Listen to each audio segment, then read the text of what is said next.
Apocalipsis capítulo 20, vamos a leer los versículos 1 al 10. Vi a un ángel que descendía del cielo con la llave del abismo y una gran cadena en la mano, y prendió al dragón, la serpiente antigua que es el diablo y Satanás, y la ató por 1000 años, y lo arrojó al abismo, y lo encerró y puso sello sobre él, para que no engañase más a las naciones, hasta que fuesen cumplidos 1000 años. Y después de esto debe ser desatado por un poco de tiempo. Y vi tronos, y se sentaron sobre ellos los que recibieron facultad de juzgar, y vi las almas de los decapitados por causa del testimonio de Jesús y por la palabra de Dios, los que no habían adorado a la bestia ni a su imagen, y que no recibieron la marca en sus frentes ni en sus manos, y vivieron y reinaron con Cristo 1000 años. Pero los otros muertos no volvieron a vivir hasta que se cumplieron 1000 años. Esta es la primera resurrección. Bienaventurado y santo el que tiene parte en la primera resurrección. La segunda muerte no tiene potestad sobre estos, sino que serán sacerdotes de Dios y de Cristo, y reinarán con él 1000 años. Y cuando los 1000 años se cumplan, Satanás será suelto de su prisión, y saldrá a engañar a las naciones que están en los 4 ángulos de la tierra, a Gog y a Magog, a fin de reunirlos para la batalla, el número de los cuales es como la arena del mar. Y subieron sobre la anchura de la tierra, y rodearon el campamento de los santos y la ciudad amada. Y de Dios descendió fuego del cielo y los consumió, y el diablo que los engañaba fue lanzado en el lago de fuego y azufre, donde estaban la bestia y el falso profeta, y serán atormentados día y noche por los siglos de los siglos. He aquí, hermanos, un terreno en el que se han peleado muchas batallas exegéticas. Apocalipsis 20, y sobre todo los versículos 1 al 10, es un texto que ha generado y continúa generando mucha discusión, sobre todo en lo concerniente a la interpretación que debe dársele a ese reinado de 1000 años, que aparece varias veces en el pasaje. No obstante, nos adelantamos a decir que muchas de las dificultades que encontramos en este texto, no todas, no queremos ser simplistas, pero muchas de las dificultades que encontramos en esta porción de las Escrituras dejan de ser una dificultad si se vislumbran a través del esquema escatológico general presentado por la misma Escritura. Hay una regla de interpretación que tenemos que aplicar al estudiar este pasaje, y es la siguiente: debemos interpretar los pasajes oscuros de la palabra de Dios a la luz de aquellos que están claros. Si seguimos ese método, corremos menos riesgos de extraviarnos en nuestro estudio de las Sagradas Escrituras. El Apocalipsis es un libro en el que aparecen muchos símbolos, y la escena que encontramos en el capítulo 20, los versículos 1 al 10, está cargada de un fuerte simbolismo también, como veremos en un instante. Si tuviésemos únicamente el texto de Apocalipsis 20, y Dios no hubiese revelado nada más en su palabra, nos sería muy difícil, por no decir imposible, interpretar adecuadamente esta porción de las Escrituras. Pero la palabra de Dios no es un acertijo indescifrable. Dios ha dicho muchas cosas claras en su palabra, y si nos guiamos por esas cosas que están claras, repito, no nos extraviaremos en el camino. Partiendo de esa premisa, me adelanto a decir, hermanos, que una de las interpretaciones más populares que se dan hoy día de este texto no encaja en lo absoluto con el esquema claro y simple de las Escrituras que vimos en unos sermones anteriores en esta misma serie de mensajes. Me refiero a la interpretación que da de este pasaje el premilenialismo dispensacional. Y hago esta aclaración, premilenialismo dispensacional, porque hay un premilenialismo histórico que no es dispensacional.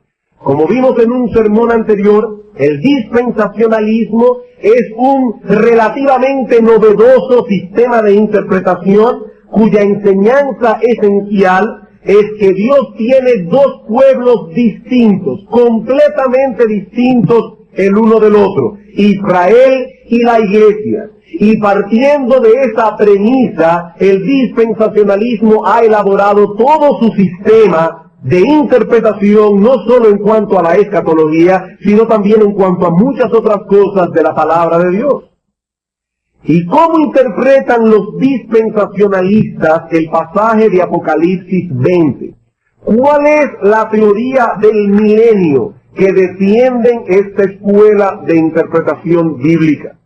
Bueno, antes de pasar a hacer o a responder esta pregunta, es necesario, hermanos, que yo haga aquí una aclaración.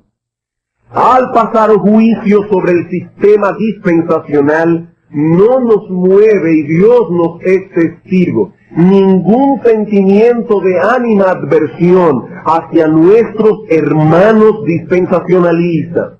Creemos que dentro de ese movimiento hay hermanos muy piadosos, hermanos que aman profundamente al Señor, hermanos que aman su palabra, hermanos que aman su obra.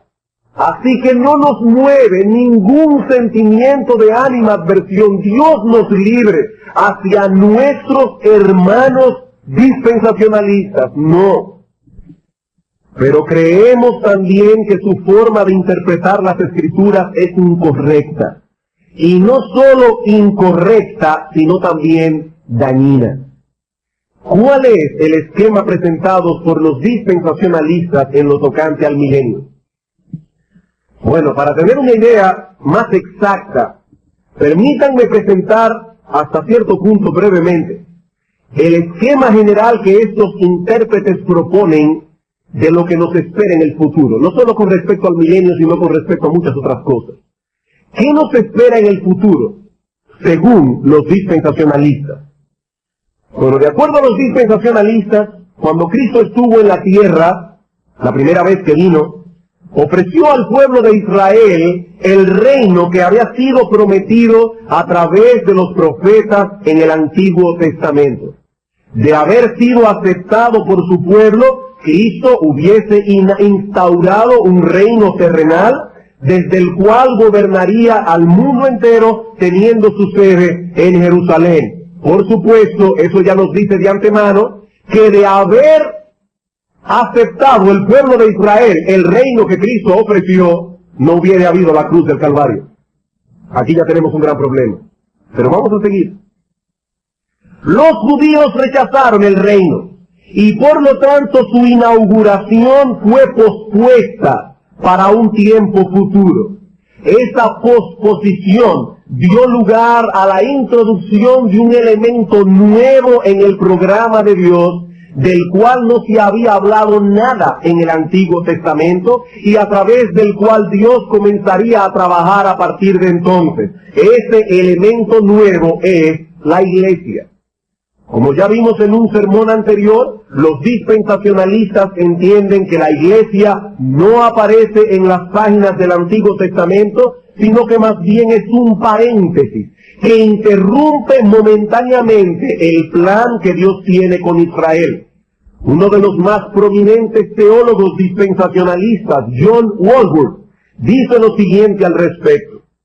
La era presente, es decir, la era de la iglesia, es un paréntesis o un período de tiempo no predicho en el Antiguo Testamento y que en consecuencia no cumple ni avanza el programa de acontecimientos revelados en las profecías del Antiguo Testamento. Los dispensacionalistas suelen decir que el reloj profético de Dios se paró y que volverá a funcionar de nuevo cuando Dios comience a trabajar de nuevo con la nación de Israel. Este paréntesis o era de la iglesia concluirá con la venida de Cristo. ¿Quién vendrá? Según los dispensacionalistas, en dos partes o fases. Primero, el Señor viene a buscar a su iglesia para sacarla del mundo. El Señor permanece en el aire, no pisa la tierra, saca a su iglesia de aquí. En ese momento ocurre el arrebatamiento de los santos vivos y la resurrección de todos los santos que han muerto, dando inicio así al período de la tribulación. un tiempo en el que Dios tratará una vez más con el pueblo de Israel como nación. Se reactiva de nuevo el reloj, el programa de Dios para Israel, mientras la iglesia permanece en el cielo con Cristo. Este periodo de tribulación durará 7 años, y durante ese tiempo muchos judíos se convertirán al Señor, lo mismo que otros no judíos, y serán fieramente perseguidos por el anticristo. Al final de estos 7 años, el Señor vuelve ahora con su iglesia a rescatar a su pueblo. Las fuerzas del mal son vencidas. Satanás es atado por 1000 años. Los santos que murieron durante la tribulación son resucitados, lo mismo que todos los santos del Antiguo Testamento, David, Abraham, Samuel, todos ellos para entrar ahora en el milenio, en ese reino que fue pospuesto en la primera venida de Cristo. Por eso se llama premilenio, es decir, Cristo viene antes del milenio. En ese momento que Cristo vuelve ya a pisar sus pies en la tierra, Dios juzga a todos los gentiles, a todas las naciones no judías que pasaron por la tribulación, a ver cuál de ellas entrará, o cuál de esas personas entrará en el milenio y cuál no. ¿Y cuál será la base del juicio? Los dispensacionalistas dicen que la base será la forma en que esos gentiles trataron a los judíos o a cualquier otro creyente durante la tribulación. Esa es la interpretación que ellos le dan al juicio que aparece en Mateo capítulo 25, versículo 31 al 46, donde dice que el Señor apartará las ovejas de los cabritos. Y noten que allí dice, mientras se lo hiciste a uno de estos mis hermanos, a mí me lo hiciste. Entonces ellos dicen, esos hermanos de Cristo son los judíos. Así que la base de ese juicio es cómo trataron esas naciones gentiles a los judíos durante la tribulación, o a los cristianos, o a los creyentes, en general. Los que pasen esa prueba entrarán en el milenio. Los otros serán arrojados al fuego eterno. También los israelitas serán juzgados en este momento, porque los dispensacionalistas no creen que todos los judíos se convertirán al Señor, sino la mayoría de ellos. Los rebeldes serán muertos y arrojados al infierno. Los creyentes participarán de las bendiciones del milenio. Israel vendrá a ser durante 1000 años la cabeza de todas las naciones. Hermanos, esto puede sonar un poco complicado. Yo quiero que pongan mucha atención. Los gentiles que entren en el milenio, es decir, aquellos que trataron bien a los judíos, así como los judíos creyentes que estén vivos cuando el Señor vuelva, obviamente entrarán en el milenio con cuerpos naturales, porque ellos habrán estado vivos cuando Cristo vuelva. Entrarán en el milenio con cuerpos no glorificados y tendrán una vida normal, como la de aquí. Se casarán, se darán en casamiento y también morirán. Es decir, que en la tierra, durante los 1000 años, morarán juntos. Por un lado, los santos del Antiguo Testamento, así como los que murieron en la gran tribulación, en cuerpos glorificados, porque esos murieron y van a ser resucitados. Al mismo tiempo que estarán personas en cuerpos no glorificados. O sea que en la tierra va a haber personas en cuerpos glorificados y habrá personas en cuerpos no glorificados. También nos dicen que el templo de Salomón se reconstruirá y que se volverán a ofrecer sacrificios de animales igualitos en el Antiguo Testamento. No como ofrendas propiciatorias, sino como un recordatorio de la muerte de Cristo. A lo que nos preguntamos, ¿no instituyó ya Cristo un recordatorio en la Santa Cena? Pero ellos dicen, no, de todas maneras volverán a hacerse los sacrificios otra vez.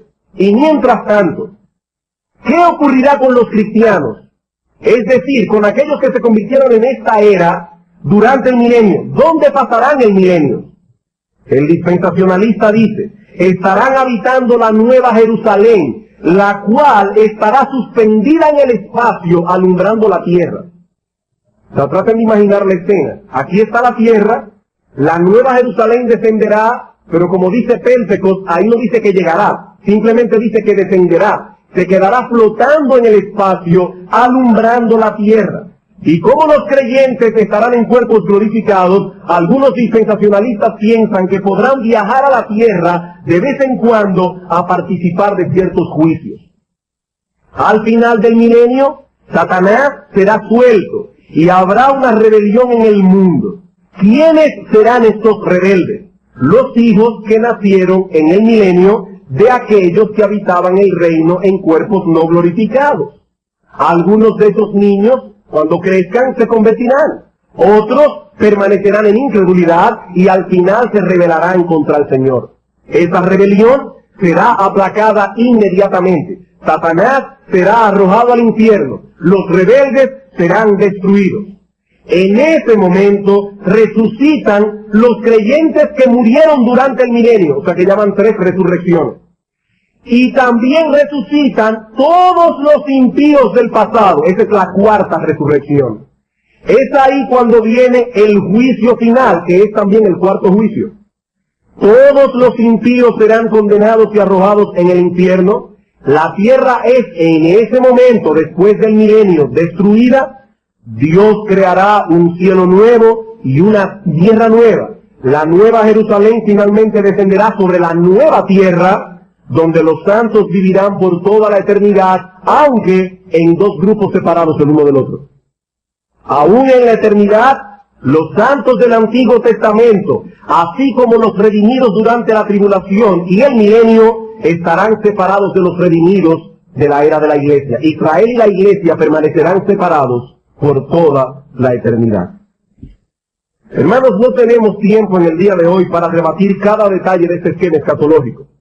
Recomiendo el análisis que hace Antonio Joquema en su libro La Biblia y el Futuro, en el cual dedica 3 capítulos al tema del milenio. Pero al menos quisiera plantear una interrogante en base al material que hemos presentado previamente en nuestros sermones. La interrogante es esta. Hermanos, y vuelvo y aclaro, yo no estoy siendo irónico con lo que estoy presentando. De ninguna manera, estoy simplemente diciendo qué es lo que estos hermanos creen. No olviden, nosotros éramos dispensacionalistas. Yo comencé mi preparación teológica en un seminario dispensacionalista. Conozco el dispensacionalismo desde dentro, no desde fuera. No estamos haciendo una caricatura del sistema dispensacional. La pregunta que hago es la siguiente. ¿Dónde encajamos ese reino de 1000 años? ¿En este siglo o en el venidero? ¿Dónde encaja ese reino? ¿En este siglo o en el venidero? Ya vimos que la expresión este siglo y el venidero envuelve todo el tiempo de la historia del hombre y que son 2 períodos cualitativamente distintos entre sí. Vamos una vez más al Evangelio de Lucas, capítulo 20, un texto clave con respecto a esta expresión, este siglo y el venidero. Apocalipsis, capítulo 20, versículos 34 al 36. Perdón, Lucas, capítulo 20.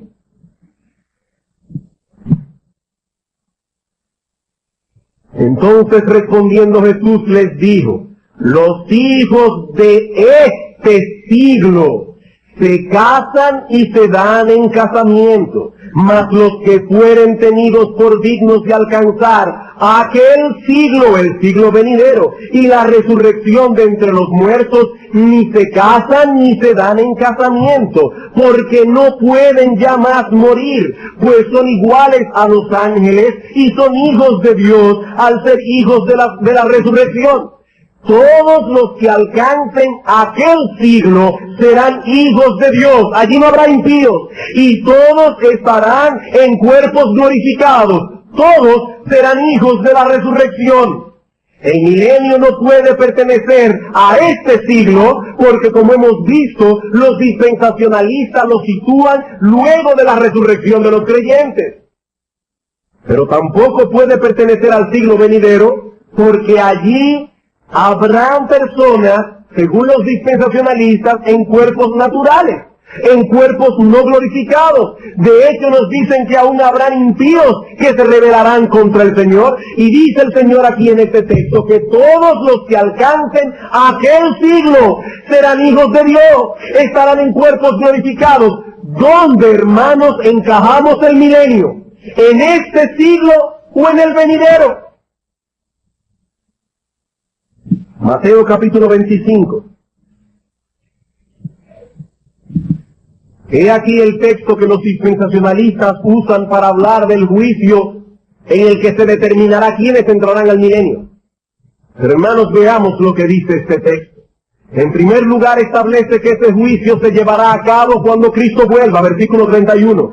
Cuando el Hijo del Hombre venga en su gloria y todos los santos ángeles con él, entonces se sentará en su trono de gloria para juzgar al mundo. ¿Y cuál será el veredicto de ese juicio? Versículo 46.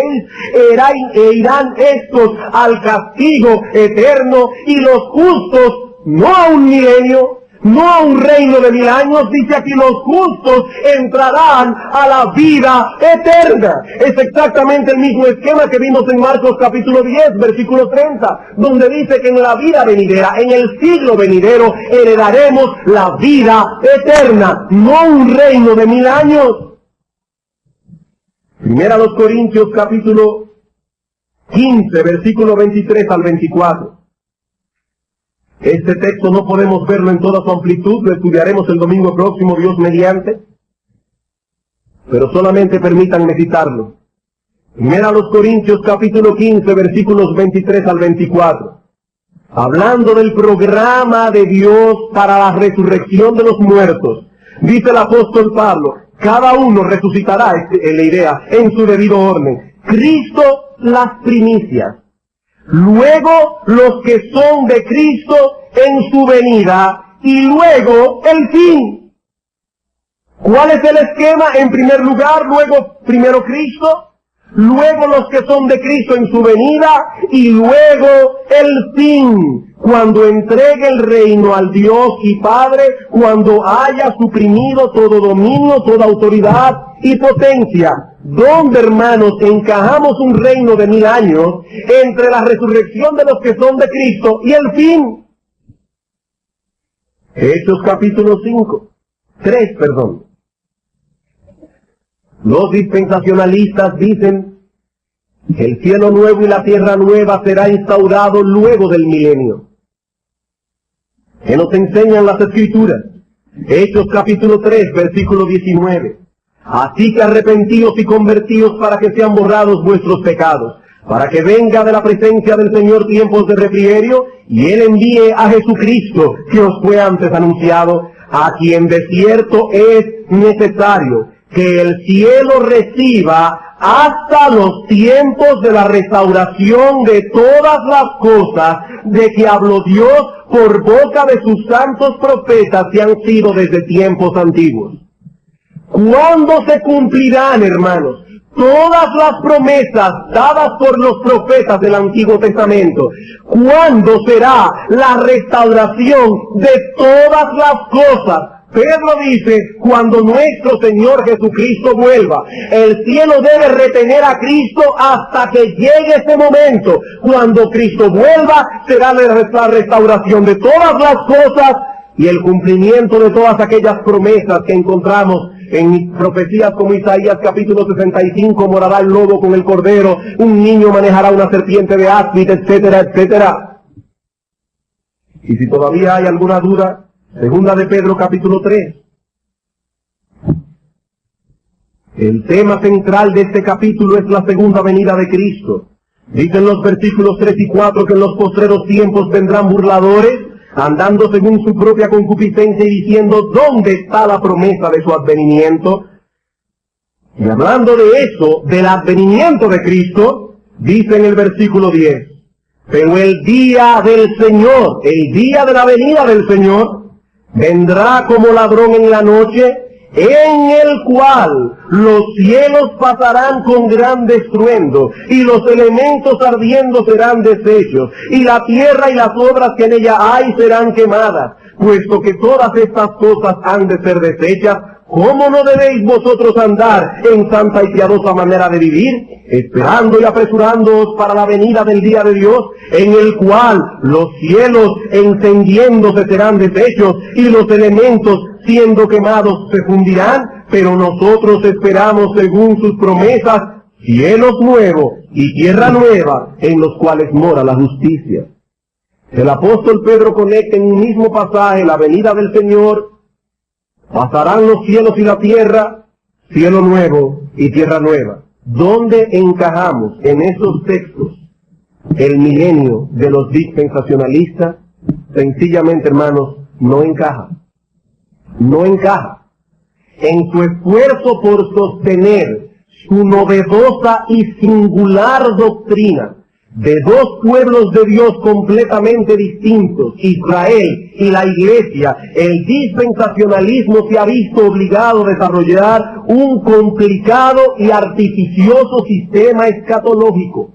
Hermanos, debemos insistir en que las Escrituras deben interpretarse de acuerdo a la metodología que emplearon Cristo y los apóstoles. Los evangelios y las epístolas deben ser nuestro punto de partida, no solo para interpretar el Antiguo Testamento, sino también el Apocalipsis. Si lo hacemos así, veremos cómo todas las cosas caen en su lugar.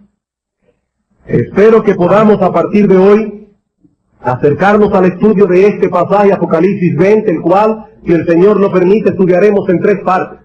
Primero los versículos 1 al 3, luego los versículos 4 al 6, y luego los versículos 7 al 10. Ese es mi plan, presentar tres sermones de Apocalipsis 21 al 10. Y espero que podamos dejar que las Escrituras se interpreten a sí mismas. Hermanos, los prejuicios no se eliminan fácilmente, y lo digo por experiencia personal. Puedo decirles que un servidor, y darlo como testimonio, me tomó años de estudios de la palabra de Dios para poder quitar de mi mente lo que yo había aprendido desde que me convertí en una iglesia dispensacionalista. Los prejuicios no se eliminan fácilmente. Fue un trauma para mí poder enfrentarme con las Escrituras y decir: Señor, tengo que ver esto con honestidad. ¿Qué es lo que tú enseñas en tu palabra? Y yo les pido, hermanos, que tengamos ese mismo corazón abierto. Habiendo introducido no muy brevemente nuestro tema, comencemos ahora con el estudio de Apocalipsis 20, centrando nuestra atención en los primeros 3 versículos del capítulo. Voy a leer una vez más. Dice aquí: vi a un ángel que descendía del cielo con la llave del abismo y una gran cadena en la mano, y prendió al dragón, la serpiente antigua que es el diablo y Satanás, y lo ató por 1000 años, y lo arrojó al abismo, y lo encerró, y puso su sello sobre él, para que no engañase más a las naciones, hasta que fuesen cumplidos 1000 años, y después de eso debe ser desatado por un poco de tiempo. Vamos a estudiar este pasaje haciéndole 3 preguntas. Primera pregunta: ¿cuándo fue atado Satanás? Segunda pregunta: ¿por cuánto tiempo fue atado? Tercera pregunta: ¿con qué propósito fue atado? Y debo otra vez hacer la salvedad de que en estos estudios estoy siendo ayudado por otros hombres de Dios, y le doy muchas gracias al Señor de que para poder tener una estructura de presentación clara, estos mensajes de otros hombres me han ayudado tanto, aunque insisto, estos estudios son el resultado, hermanos, de años de investigación bíblica. Hermanos, ¿cuándo fue atado Satanás? Vamos a dejar que sean Cristo y los evangelios y los apóstoles quienes nos respondan esta pregunta. No vamos a partir de ningún esquema preconcebido. Hermanos, ¿qué dice Cristo? ¿Qué dicen los apóstoles acerca de esto? Mateo capítulo 12, versículo 22.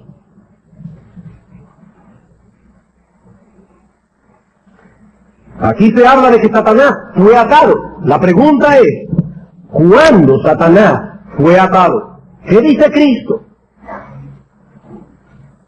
Mateo capítulo 12, versículo 22. Entonces fue traído a él un endemoniado, ciego y mudo, y le sanó de tal manera que el ciego y mudo veía y hablaba. Y toda la gente estaba atónita y decía: ¿será este aquel hijo de David? Es decir, ¿será este el Mesías prometido? Más los fariseos, al oírlo decían: este no echa fuera a los demonios, sino por Belcebú, príncipe de los demonios. Sabiendo Jesús los pensamientos de ellos, les dijo: Todo reino dividido contra sí mismo es asolado, y toda ciudad o casa dividida contra sí misma no permanecerá. Y si Satanás echa fuera a Satanás, contra sí mismo está dividido. ¿Cómo pues permanecerá tu reino? Y si yo echo fuera a los demonios por Belcebú, ¿por quién los echan vuestros hijos? Por tanto, ellos serán vuestros jueces. Pero si yo por el Espíritu de Dios echo fuera a los demonios, ciertamente ha llegado a vosotros el reino de Dios. Porque ¿cómo puede alguno entrar en la casa del hombre fuerte y saquear sus bienes si primero no le ata? Y entonces podrá saquear su casa. ¿Qué dice Cristo aquí? El Señor está diciendo, si yo estoy echando fuera los demonios en este lugar que es donde Satanás es el Dios de este siglo, ¿qué quiere decir eso? Que el reino de Dios ha llegado, que el hombre fuerte ha sido atado y que ahora su casa está siendo saqueada. Porque ¿cómo puede uno saquear la casa del hombre fuerte si primero no le ata?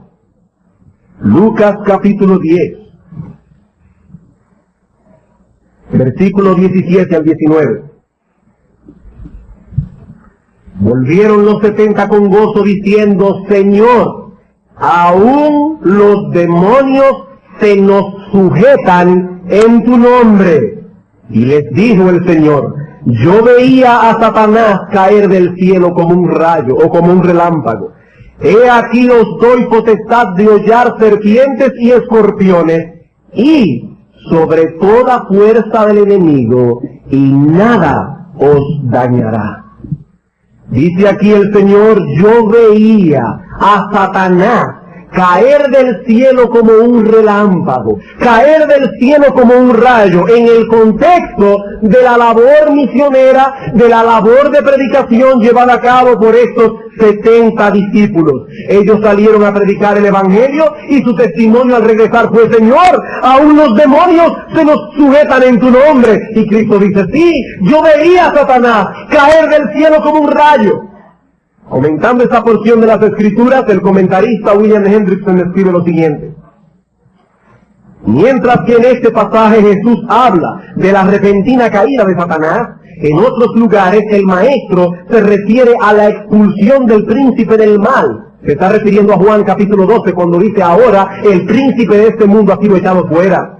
Y esto en relación con la propia actividad de Cristo de atraer a todos los hombres a sí mismo. Cristo dice, Él atraería a todos los hombres a sí mismo porque el príncipe de este mundo ha sido echado fuera. Eso lo veremos ahorita. Sigue diciendo Hendrickson, a esta caída y expulsión de Satanás hay que agregar otra expresión simbólica adicional, la que se usa en Mateo 12, 27 que leímos ahora, la de atar al hombre fuerte. Y ahora dice Hendrickson, en la interpretación de Apocalipsis 20, 1 al 3, debiéramos hacerle justicia a estos pasajes. Una buena norma exegética es permitir que la Escritura interprete a la Escritura. ¿Qué dice Apocalipsis? Satanás fue atado. ¿Qué dice Cristo en Mateo capítulo 12? He atado al hombre fuerte. Los demonios se sujetan en el nombre de Cristo. Lucas capítulo 11, versículo 17 al 22. Este es el texto paralelo al de Mateo 12.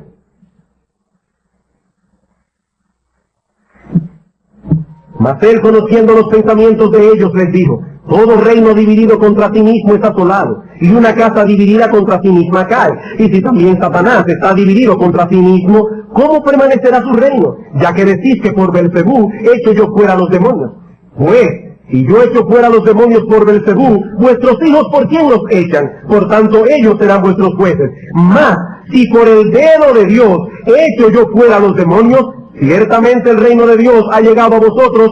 Cuando el hombre fuerte armado guarda su palacio, en paz está lo que posee. Pero cuando viene otro más fuerte que él y le vence, le quita todas sus armas en que confiaba y reparte el botín. Una vez más la misma idea. Cristo está diciendo, este hombre fuerte, el Dios de este siglo, tenía muy bien cuidada su ciudadela. Pero ¿qué pasó? Vino un hombre más fuerte que él, con el poder del Espíritu de Dios, instauró su reino y el hombre fuerte ha sido atado. Juan capítulo 12. Juan capítulo 12.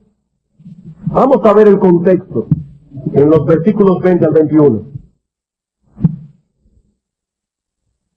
Había ciertos griegos entre los que habían subido a adorar a la fiesta. Estos seguramente eran prosélitos griegos que se habían pasado al judaísmo. Estos pues se acercaron a Felipe, que era de Betsaida de Galilea, y les rogaron diciendo, Señor, quisiéramos ver a Jesús. Es en el contexto de estos griegos pidiendo una audiencia con Jesús que el Señor dice ahora en el versículo 30. Respondió Jesús y dijo, no ha venido esta voz por causa mía, sino por causa de vosotros. Ahora es el juicio de este mundo. Ahora el príncipe de este mundo será echado fuera. Y yo, si fuere levantado de la tierra, a todos atraeré a mí mismo. El hombre fuerte ha sido atado. Dice aquí el príncipe de este mundo ha sido echado fuera y consecuentemente, lo mismo que dice Mateo, ahora podremos saquear su casa, dice Cristo, a todos atraeré a mí mismo. Es decir, tanto griegos como judíos. A todos atraeré a mí mismo. Este, dice Cristo, será uno de los resultados de su obra redentora en la cruz del Calvario. ¿Cómo será esto posible? Porque el príncipe de este mundo ha sido echado fuera. Colosenses capítulo 2. Hermanos, no se adelanten. Yo sé que algunos deben estar pensando, ¿y usted dice que Satanás está atado? Hermanos, vamos a llegar ahí, hermanos, no se apresure. Lo primero que tenemos que establecer es, ¿está atado o no está atado? ¿Qué es lo que dice la Biblia? Colosenses capítulo 2, versículo 15. Dice que cuando el Señor murió en la cruz del Calvario, despojó a los principados y a las potestades y los exhibió públicamente, triunfando sobre ellos en la cruz. ¿Cuándo sucedió eso? ¿En un futuro reino milenial? No. Cuando Cristo triunfó sobre ellos en la cruz, los despojó, dice Pablo.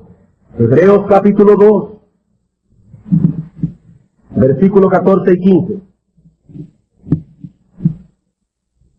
Así que, por cuanto los hijos participaron de carne y sangre, él también participó de lo mismo. ¿Para qué? Para destruir por medio de la muerte al que tenía al imperio de la muerte, esto es, al diablo, y librar, aquí está lo importante, y librar a todos los que por el temor de la muerte estaban durante toda la vida sujetos a servidumbre. Hermanos, guarden esto en su archivo mental. ¿Qué dice el apóstol autor de los Hebreos aquí? Dice que cuando Cristo murió, por medio de su muerte destruyó al que tenía el imperio de la muerte. Ahora bien, la palabra griega que usa el apóstol aquí es katargeo, una palabra compuesta de dos palabras. Kata, que significa abajo, ergo, que significa obrar. Esa palabra no significa destruir como una cosa que dejó de existir. Esa palabra significa reducir a la impotencia. De hecho, esa palabra katargeo es la misma que aparece en Romanos capítulo 6, versículo 6, cuando dice que el cuerpo del pecado fue destruido a fin de que no sirvamos más al pecado. Todos sabemos que el pecado sigue morando en nosotros. Todos sabemos que el pecado sigue activo en nosotros, pero el pecado ya no nos gobierna a su antojo. El pecado ya no es nuestro rey. El pecado fue reducido a la impotencia. Esa es la palabra que usa el autor de Hebreos aquí. Cristo, por medio de su muerte, ató al hombre fuerte. Primera de Juan, capítulo 3, Versículo 8. Y yo no quiero parecer tedioso buscando tantos textos. Lo que quiero es probar, hermanos, y amarrar nuestras conciencias, que yo no estoy haciendo todo un sistema basado en un texto oscuro de las Escrituras. Primera de Juan, capítulo 3, versículo 8. El que practica el pecado es del diablo, porque el diablo peca desde el principio. Para esto apareció el Hijo de Dios, para deshacer las obras del diablo. Y la palabra griega allí, luce, significa literalmente para soltar las obras del diablo. El diablo fue atado y aquellos que estaban cautivos han sido soltados, han sido liberados. El hombre fuerte ha sido atado. Hermanos, ¿cuándo? Según todos esos textos, ¿cuándo Satanás fue atado? ¿Cuándo fue despojado de su poder, de modo que ahora el pueblo de Dios puede saquear su casa? ¿Cuándo? En la primera venida de nuestro Señor Jesucristo. Su triunfo en la cruz ató a Satanás. Estos textos que acabamos de leer, aparte de la visión que aparece en Apocalipsis 20 en medio de un contexto sumamente simbólico, son los únicos textos del Nuevo Testamento que hablan de la atadura de Satanás por parte del Señor. Ahora yo me pregunto, hermanos, ¿vamos a interpretar todos estos textos claros partiendo de Apocalipsis 20? ¿O debiéramos más bien interpretar Apocalipsis 20 a la luz de todos estos textos que están claros? Hermanos, ¿cuál es el sistema de interpretación que debemos usar? Segunda pregunta. ¿Por cuánto tiempo fue Satanás atado? Vamos a Apocalipsis 20 otra vez. Lo primero que vemos en el texto es que hay mucho simbolismo envuelto. Es lo primero que resalta del texto. Se habla de un abismo. Se habla de la llave del abismo. Se habla de una gran cadena. Se habla de un dragón. Se habla de una serpiente. Y al menos en unas cosas, en esto que voy a decir ahora, todos los intérpretes estamos de acuerdo. Amilenialistas, premilenialistas, postmilenialistas, todos están de acuerdo en que no se trata de un dragón literal, ni de una serpiente literal, ni de una cadena literal. Todos están de acuerdo en eso. Todos dicen, no, esto es simbólico. Es un dragón simbólico, que fue atado con una cadena simbólica, que fue echado en un abismo simbólico. Todos esos son símbolos. Símbolos que señalan hacia una realidad, pero son símbolos. Repito, hermanos, al menos en ese punto todos estamos de acuerdo. La pregunta ahora es, si todas esas cosas son simbólicas, ¿por qué los 1000 años no pueden ser simbólicos también? Si estamos en medio de un pasaje llenos de símbolos, ¿por qué tenemos que interpretar literalmente esos 1000 años? Como alguien ha dicho muy acertadamente, si la prisión debe ser interpretada simbólicamente, ¿por qué no ha de ser interpretada también simbólicamente la sentencia de prisión? La prisión es simbólica. ¿Y por qué la sentencia de prisión no puede ser simbólica también? Hermanos, no es apropiado en un pasaje lleno de símbolos como este, en medio de un libro también lleno de símbolos, interpretar un número de manera literal, sobre todo cuando ese número contradeciría muchos textos que sí están claros y que enseñan que eso está ocurriendo ahora. No, hermanos, eso es partir de lo oscuro para lo claro, y debemos ir de lo claro a lo oscuro. Cristo dijo, Satanás fue atado. Sus discípulos enseñaron lo mismo. ¿Por qué empeñarnos en interpretar esto de otra manera solo para que encaje en un esquema preconcebido? No existe en toda la Escritura, ni en el Antiguo Testamento, ni en el Nuevo Testamento, un solo pasaje, aparte de Apocalipsis 20, que hable de un reino de 1000 años. Hermanos, eso no existe en todas las Escrituras. Un solo versículo, un solo pasaje que hable de un reino de 1000 años. No hay un solo texto claro, aparte de Apocalipsis 20, que en un lenguaje simple, llano, no simbólico, hable de un reino de 1000 años de duración. La semana próxima nosotros centraremos nuestra atención en los versículos 4 al 6 y entonces hablaremos de qué es ese reino de 1000 años. Yo no estoy diciendo con esto que un solo texto de la Escritura no sea suficiente para probar una verdad. No, eso no es lo que estoy diciendo. Lo que estoy diciendo es que tratándose de un pasaje lleno de símbolos, es peligroso basarnos únicamente en él para forjar toda una teoría que para colmo rebate muchas otras enseñanzas claras del Nuevo Testamento. Eso es lo que estoy diciendo. Es más apropiado pensar que estos 1000 años simbolizan un periodo largo pero limitado de tiempo. Un periodo que comenzó con la primera venida de Cristo y que quedó sellado con su victoria en la cruz del Calvario. ¿Qué dice el autor de Hebreos? Cristo por medio de la muerte redujo a la impotencia al que tenía el imperio de la muerte. ¿Para qué? Para librar a todos aquellos que durante toda su vida estaban sujetos a servidumbre. Pero pastor, ¿dice usted que Satanás está atado en este momento? ¿Cómo explica tanta maldad en nuestro mundo? ¿Cómo es posible que Satanás esté atado si este mundo va de mal en peor? Para responder esta pregunta debemos pasar a nuestro tercer encabezado y responder una pregunta previa. ¿Con qué propósito fue atado Satanás? ¿De qué está hablando el texto cuando dice que Satanás fue atado? Ya vimos cuándo fue atado, ya vimos por cuánto tiempo fue atado, un tiempo largo pero limitado. Tercero, ¿con qué propósito? Vamos al texto, hermanos, Apocalipsis 20. Versículo 3. Y lo arrojó al abismo, y lo encerró, y puso su sello sobre él. ¿Para qué? Aquí está la clave, hermanos, del texto. Para que no engañase más a las naciones hasta que fuesen cumplidos 1000 años. Hermanos, ¿con qué propósito fue atado Satanás? El texto dice, para que no engañase más a las naciones. Ya vimos que Satanás fue atado en la primera venida de Cristo. Y aquí se nos revela el propósito, para que no continúe engañando las naciones. ¿Y eso qué significa? Antes de la venida del Señor, los gentiles se encontraban sumidos en densas tinieblas, ya que solo Israel tenía la luz de la revelación bíblica.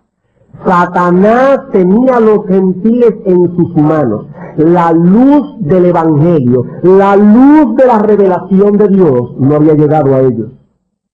Hechos capítulo 14.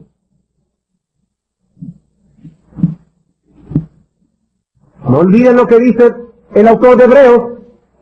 Cristo por medio de su muerte redujo a la impotencia al que tenía el imperio de la muerte. ¿Para qué? Para que ahora podamos liberar a todos aquellos que estaban reducidos a la esclavitud por el temor de la muerte que el diablo tenía sobre ellos. Hechos capítulo 14, versículo 14 al 16. Aquí el apóstol Pablo y Bernabé están predicando el evangelio en Listra. Y estos hombres comienzan a rendirle culto a Pablo y a Bernabé, creyendo que se trataban de Apolos y de Mercurio, o de Júpiter y Mercurio.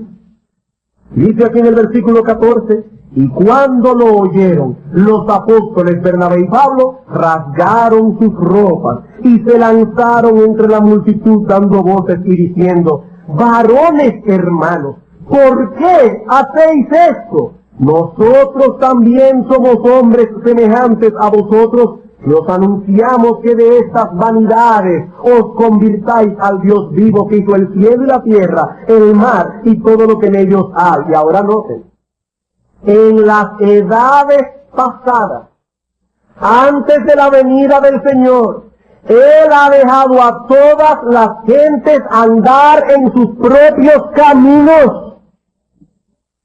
¿Qué están diciendo Pablo y Bernabé?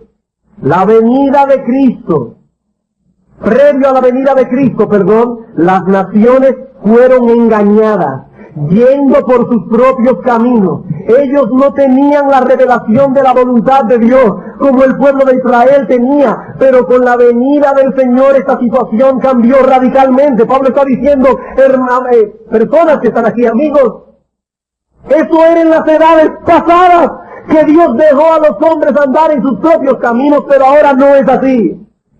Hechos capítulo 17, versículo 30, aquí está más claro. Predicando a los atenienses, también gentiles, pero Dios, habiendo pasado por alto los tiempos de esta ignorancia, ahora, en este tiempo, en esta era, en esta dispensación, o el nombre que usted quiera ponerle, ahora manda a todos los hombres en todo lugar que se arrepientan. Antes era solo Israel, pero ahora Dios manda a todos los hombres en todo lugar que se arrepientan. ¿Significa esto que las personas del pasado no judías no se arrepintieron? ¿Que en el Antiguo Testamento no hubo gentiles arrepentidos? No. En el Antiguo Testamento vemos que algunos individuos gentiles vinieron al arrepentimiento. Ahí está el caso de Job, el caso de Rahab, el caso de Ruth, el caso de los ninivitas del tiempo de Jonás. Pero no dejan de ser unas pocas excepciones. Con la llegada de Cristo y la expansión del Evangelio, esas naciones que antes estaban a merced de Satanás, ahora han recibido la luz. Y Satanás ha sido restringido para que no pueda impedir el avance de esa luz en el mundo. Es en ese sentido, hermanos, que Satanás ha sido atado. Es para que no engañe más a las naciones. Mateo capítulo 4, versículo 12 al 16. Cuando Jesús oyó que Juan estaba preso, volvió a Galilea, y dejando a Nazaret, vino y habitó en Capernaum, ciudad marítima, en la región de Zabulón y de Neftalí, para que se cumpliese lo dicho por el profeta Isaías cuando dijo: tierra de Zabulón, tierra de Neftalí, camino del mar, al otro lado del Jordán, Galilea de los gentiles. El pueblo asentado en tinieblas vio una gran luz, y a los asentados en región de sombra de muerte, luz les resplandeció. ¿Para qué fue Satanás reducido a la impotencia, dice Hebreo? Para librar a los que estaban atados por el temor a la muerte. ¿Qué dice el texto aquí? Dice que ese pueblo gentil, no judío, asentado en tinieblas, asentado en región de sombra de muerte, vio una gran luz, una gran luz. Es interesante notar que la atadura de Satanás de la que habla el Señor en los Evangelios, y más específicamente en Lucas 10, es conectada precisamente con la empresa misionera de los discípulos. Una cosa está conectada con la otra. Esa empresa misionera de los 70 fueron los primeros pasos de una empresa misionera más amplia luego de la ascensión de nuestro Señor Jesucristo. En el pasaje de Lucas 10 vemos que el Señor asegura a sus discípulos que tendrían poder sobre toda fuerza del enemigo. Lucas 10:19. Ellos necesitarían ese poder para llevar adelante el mensaje del Evangelio en medio de tanta oposición.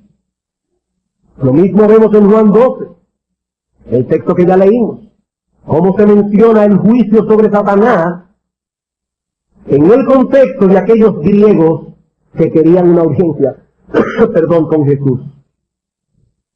Satanás fue atado para que dejase de engañar a las naciones, en el sentido de que ahora no podría impedir que reciban la luz del Evangelio.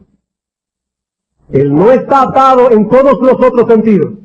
Él sigue expandiendo su reino del mal en el mundo, pero no puede impedir que la empresa misionera de la iglesia continúe su progreso en toda la tierra. Satanás está tratando por todos los medios posibles de acabar con la iglesia, de detenerla. El hecho de estar atado no quiere decir que esté completamente anulado. Hermanos, un león atado puede hacer daño todavía. Todo depende del tamaño de la cadena. Satanás está restringido al alcance de la cadena que Dios le ha impuesto. Satanás continúa atacando la iglesia, pero no ha podido detenerla, a pesar de su poder. Incluso cuando la iglesia era un puñadito pequeño de hombres y mujeres. ¿Por qué Satanás no pudo destruir la iglesia? Porque está atado. Hermanos, eso tiene que haber sido una gran consolación para los cristianos en el tiempo de Juan. Déjenme hacerles una pregunta. ¿Cuál fue el propósito? Como decía el pastor Eduardo esta mañana, que es bueno antes de leer un libro, ver su propósito. ¿Cuál fue el propósito del libro de Apocalipsis? ¿Revelarle a Juan lo que habría de pasar con los judíos 2000 años después? ¿Ese fue el propósito de Juan o del Señor al revelar el Apocalipsis al apóstol Juan? Hermanos, ¿cuál es el propósito del libro del Apocalipsis? Vamos a verlo en el mismo libro. Apocalipsis capítulo 1. Hermanos, es muy importante que interpretemos Apocalipsis 20 a la luz de todo el contexto del libro de Apocalipsis.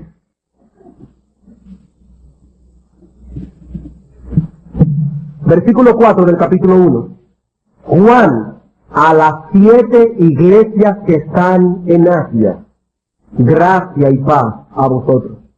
Versículo 9 al 11.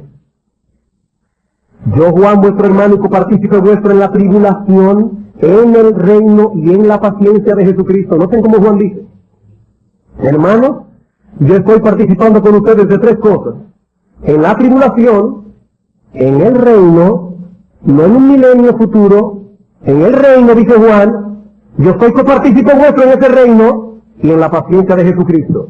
Estaba en la isla llamada Patmos por causa de la palabra de Dios y el testimonio de Jesucristo. Yo estaba en el Espíritu en el día del Señor y oí detrás de mí una gran voz como de trompeta que decía: yo soy el Alfa y el Omega, el primero y el último. Escribe en un libro lo que ves y envíalo a las 7 iglesias que están en Asia. Apocalipsis capítulo 22. Versículo 16. Yo, Jesús, he enviado mi ángel para daros testimonio de estas cosas en las iglesias. Juan está padeciendo por causa de la fiera persecución por parte del Imperio Romano. La iglesia de Cristo en el mundo entero, dominado por el imperio, padeciendo la misma persecución. ¿Qué intenta Dios al revelar a Juan el libro de Apocalipsis? Darles una perspectiva consoladora de las cosas que están ocurriendo.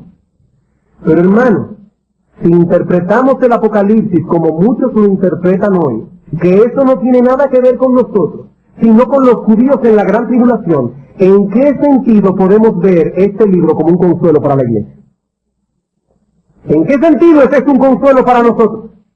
¿Qué podría Juan y la iglesia de los primeros siglos derivar de una serie de visiones que casi nada tenían que ver con él, ni con la iglesia de su tiempo, sino más bien con un grupo de judíos que serían perseguidos por su fe en la gran tribulación?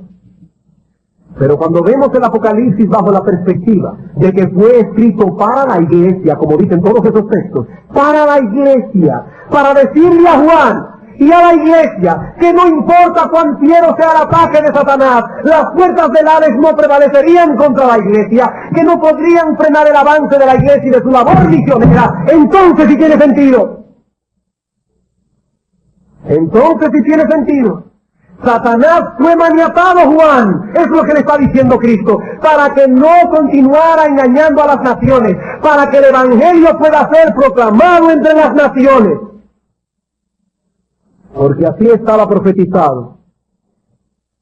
Salmo 2, versículos 7 al 8. Dios el Padre le dice al Dios el Hijo en su función mesiánica: pídeme y te daré por herencia a las naciones. Pero ¿cómo puede darle por herencia a las naciones si continuaban engañadas por Satanás?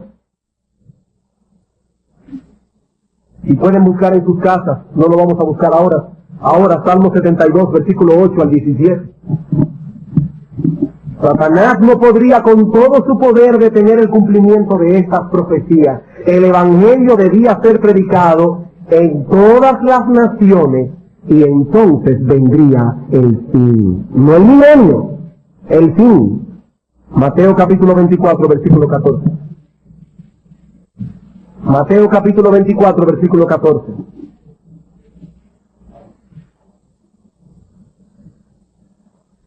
Hermanos, es importante que entendamos esto. Los discípulos le preguntan al Señor en el versículo 3, Señor, ¿cuándo serán estas cosas? La destrucción de Jerusalén. ¿Qué señal habrá de tu venida y del fin del siglo? Hermanos, recuerden, ¿cuándo concluirá este siglo? Con la venida de Cristo, eso ya lo vimos. ¿Cuál es la pregunta de los apóstoles? El Señor ha dicho, ustedes ven ese templo, no quedará piedra sobre piedra que no sea derribada. Y ellos preguntan tres cosas. Primero, Señor, ¿cuándo serán estas cosas? ¿Cuándo será destruido el templo? Segundo, ¿qué señal habrá de tu venida? Tercero, ¿qué señal habrá del fin del siglo? ¿Cuándo concluye esta era, Señor?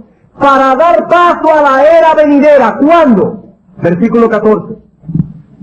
Y será predicado este evangelio del reino en todo el mundo. Satanás ha sido atado. Ahora podemos saquear su casa. Este evangelio del reino será predicado en todo el mundo para testimonio a todas las naciones, y entonces vendrá el fin. No el milenio, el fin del qué, el fin del siglo. ¿Para qué? Para dar paso al siglo venidero. Mateo capítulo 28, versículo 18 al 20. Noten otra vez, Cristo estableciendo su supremacía sobre Satanás. Versículo 18. Y Jesús se acercó y les habló diciendo, toda potestad me es dada en el cielo y en la tierra. El hombre fuerte ha sido atado. Por tanto, id y haced discípulos a todas las naciones, bautizándolos en el nombre del Padre y del Hijo y del Espíritu Santo, enseñándoles que guarden todas las cosas que os he mandado. Señor, ¿y cómo nosotros podemos enfrentarnos con el reino del mal? He aquí, yo estoy con vosotros todos los días hasta el fin. ¿Saben de qué? El español dice el mundo. El texto griego dice hasta el fin del aion, hasta el fin del siglo. Yo estoy con vosotros todos los días hasta el fin del aion, hasta el fin del siglo. Cuando concluya este siglo, no el 2000, no estoy hablando de fechas. Estamos usando la palabra siglo en el sentido que la usamos en aquel sermón, para que concluya este siglo y comience el siglo venidero, el cual es eterno, eterno. Hermanos, ¿qué aprendemos de todo esto? ¿Qué aplicaciones prácticas podemos extraer de esta enseñanza? Denme 5 minutos más, o tal vez 10. En primer lugar, hermanos, noten la unidad de pensamiento que corre a todo lo largo de las Escrituras. Es lo primero que aprendemos. La unidad de pensamiento que corre a todo lo largo de las Escrituras. ¿Cuál dijimos que era el tema central de las profecías? ¿Cuál es el tema central de las profecías? ¿El pueblo de Israel? ¿El reino milenial? ¿El 666? ¿La tercera guerra mundial? ¿Cuál es la esencia de las profecías? El evangelio de nuestro Señor Jesucristo. Este evangelio y su proclamación son el corazón de las profecías antiguo testamentarias. Eso lo vimos en Lucas capítulo 24. Vamos una vez más allí. Lucas capítulo 24, versículo 45 al 48. Entonces Cristo les abrió el entendimiento para que comprendiesen las Escrituras. ¿Y cuál fue la llave que le dio? Y les dijo, así está escrito, y así fue necesario que el Cristo padeciese y resucitase de los muertos al tercer día, y que se predicase en su nombre el arrepentimiento y el perdón de pecado en todas las naciones, comenzando desde Jerusalén. Dice así, Cristo les abrió el entendimiento para que entendieran todas las Escrituras. Ahora yo me pregunto, ¿es diferente el énfasis de las profecías del Nuevo Testamento? ¿Es diferente el énfasis de las profecías que encontramos en el Apocalipsis? No, hermanos. En el Apocalipsis encontramos el mismo énfasis, aun cuando sea revelado en medio de muchos símbolos y figuras. Vamos a verlo, abuelo de pájaro. Apocalipsis capítulo 1, versículos 5 y 6. Versículo 5, voy a ir rápido, hermanos. Y de Jesucristo, el testigo fiel, el primogénito de los muertos y el soberano de los reyes de la tierra, al que nos amó y nos lavó de nuestros pecados con su sangre, el evangelio, y nos hizo reyes y sacerdotes para Dios su Padre. A él sea gloria e imperio por los siglos. Amén. Apocalipsis capítulo 5, versículo 6. Y miré, y vi en medio del trono y de los cuatro seres vivientes y en medio de los ancianos un cordero como inmolado, el centro y la esencia del evangelio. Versículo 11 del capítulo 5. Y miré y oí la voz de muchos ángeles, y de seres vivientes y de ancianos. Versículo 12, que decían a gran voz: el cordero que fue inmolado es digno de tomar el poder, etcétera. Apocalipsis capítulo 7, versículo 13. Uno de los ancianos habló diciéndome: estos que están vestidos de ropas blancas, ¿quiénes son y de dónde han venido? Yo le dije: Señor, tú lo sabes. Y él me dijo: estos son los que han salido de la gran tribulación y han lavado sus ropas y las han emblanquecido en la sangre del Cordero. Apocalipsis capítulo 19, versículo 10. Yo me postré a sus pies para adorarle, y él me dijo: mira, no lo hagas, yo soy tu consiervo y de tus hermanos que retienen el testimonio de Jesús. Adora a Dios. ¿Por qué? Porque el testimonio de Jesús es el espíritu de la profecía. No, hermanos, el énfasis del Apocalipsis no es distinto. No es distinto. La sangre del Cordero, el Cordero que fue inmolado.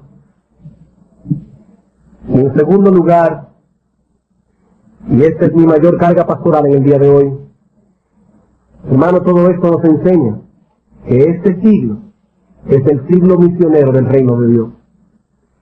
Todo esto nos enseña que este siglo es el siglo misionero del reino de Dios. Ahora, como en ningún otro periodo de la historia, debe el evangelio del reino ser proclamado en todo el mundo, y Satanás no podrá detener que eso ocurra. Satanás no podrá impedirlo. El reino de Dios ha sido inaugurado en su etapa de siembra. Recuerden la parábola del trigo y la cizaña. Y Satanás ha sido limitado. Satanás ha sido atado para que no continúe manteniendo a las naciones en una completa oscuridad. Él continuará dando coces, enfilando sus garras contra el pueblo de Dios, para que no continúe llevando el evangelio del reino a toda tribu, lengua, pueblo y nación. Pero no podrá, hermanos, ni con todo el poder del infierno, detener que el mensaje del evangelio corra y se expanda.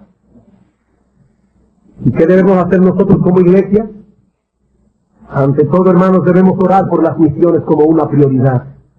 Debemos orar por las misiones como una prioridad. Debemos interceder tanto a nivel individual como a nivel colectivo por esos hermanos que se encuentran en diversos lugares del mundo predicando el evangelio de Cristo.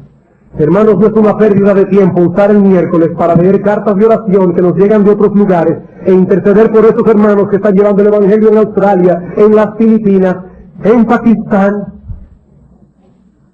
Pero no debemos limitarnos a orar. Debemos estar dispuestos a dar de lo nuestro para sostener misioneros en otros lugares. Debemos invertir nuestros bienes en el reino de Dios. Buscad primeramente el reino de Dios y su justicia, y todas esas cosas os serán dadas por añadidura. Hermanos, cuánto dinero que sale del pueblo de Dios desperdiciado en tonterías, y muchos hombres en los campos misioneros predicando el evangelio con mucha precariedad. Pero aún debemos llegar más lejos. No solo debemos orar, no solo debemos dar lo nuestro, debemos estar dispuestos a considerar si acaso el Señor nos quiere para gastarnos completamente en esa obra. Hombres que están aquí, escúchenme. No estoy haciendo un llamado a mujeres aquí. No creemos en mujeres misioneras que se van al campo sin marido. Eso no es bíblico. Estamos hablando de hombres. Hombres que se pregunten delante del altar de Dios: Señor, ¿acaso me estás apartando tú para entregarme por completo a la obra misionera? Hermanos, ahora es el tiempo. Este es el tiempo que el Señor nos ha concedido para hacer esa obra. Satanás ha sido atado, pero dice la Escritura será suelto, como veremos después. Hermanos, este es el tiempo. Este es el tiempo para llevar el evangelio a otros. Hermanos, para eso es que estamos aquí. Vosotros sois la sal de la tierra. Vosotros sois la luz del mundo. Hermanos, la iglesia es columna y baluarte de la verdad. La iglesia es el único instrumento que Dios tiene en el mundo para la defensa y proclamación de la verdad. Y Satanás ha sido atado, ha sido maniatado para que no pueda impedir que esa verdad resplandezca. Hermanos, hagamos uso de las oportunidades que el Señor nos da para cumplir nuestra responsabilidad. Y estad siempre preparados para presentar defensa con mansedumbre y reverencia ante todo el que os demande razón de la esperanza que hay en vosotros.